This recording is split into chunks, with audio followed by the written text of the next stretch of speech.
If you read the central bank data, it shows that the Kenyan economy, we have now borrowed.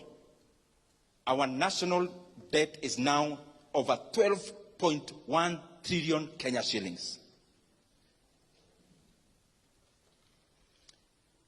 For the last 3 years, our country has borrowed in excess of 3.5 trillion Kenya shillings. So I would want to request all of us as the leadership, and especially those who have the opportunity to make decisions in the executive. Let us serve our country with dedication. And let us not seek to give good narratives out there when the Kenyan economy is actually being teared down or torn down. We have borrowed over 3.5 trillion Kenya shillings in 3 years. President Kibaki borrowed 1.2 trillion in the entire 10 years he was president. And therefore we have borrowed 3 times in 3 years. We have borrowed 3 times what Kibaki borrowed in 10 years. That's the money Kenya has borrowed in the last 3 years alone. 3 times what Kibaki borrowed in 10 years. And in that money, I have not included other debts that Kenya has now become clever to borrow in the name of something called securitization. I have not mentioned even that. It therefore means the economy of Kenya is borrowing 100 billion every month. And every single day, when the lights go off, every day, every single day, Kenya is borrowing 3.4 billion every day. That we are borrowing in a minute.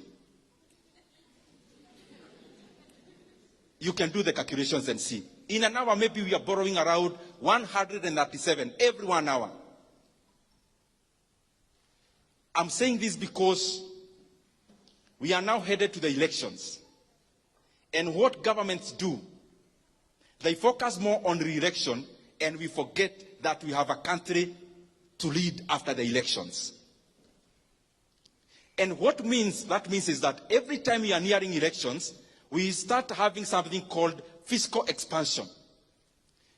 Because maybe there is nothing much to be seen for the past year, then in basically 1 year, we want everything to be seen. And therefore, what do? We become reckless in borrowing. Kenya is there now. That now our debt is 12 trillion Kenya shillings. I want to request that we do not have to put our country in that kind of pedestal in terms of borrowing. Kenya has always had development for the many years, but we never had to borrow that much. President Kibaki did a lot of development. He borrowed only 1.2 trillion for 10 years.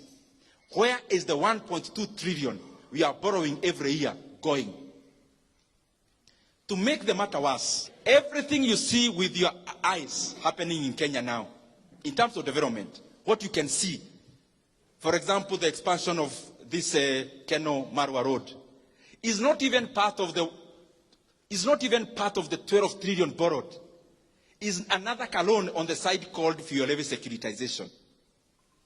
Everything else you see in Kenya in terms of development, like even the Talanta Stadium, is also not part of the 12 trillion debt.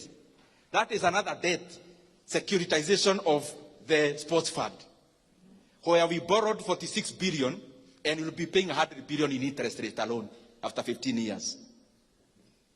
Even the expansion of Nairobi-Nakuru Road is also not part of the 12 trillion we have borrowed. That is NSSF money being used as a PPP to build that road. I request those who are in government, you have already borrowed 1.2 trillion every year. And even what we can see with our eyes is actually not part of that borrowing. Please, kueni na huruma ya nchi ya Kenya. Even as we preside over the affairs of our country, let us be, tujue kwa akili zetu ya kwamba there is Kenya after elections. Let us not run our country in terms of overheating it. We must avoid to become like Sri Lanka. We must avoid to become like Ghana. We must avoid to become like Ethiopia, we must avoid to become like Zambia in the recent years. Because Kenya is a strong country with internal resources. This issue of profligate borrowing must come to an end if we really care about this country. Asanteni sana, Mungu awabariki. Asante sana.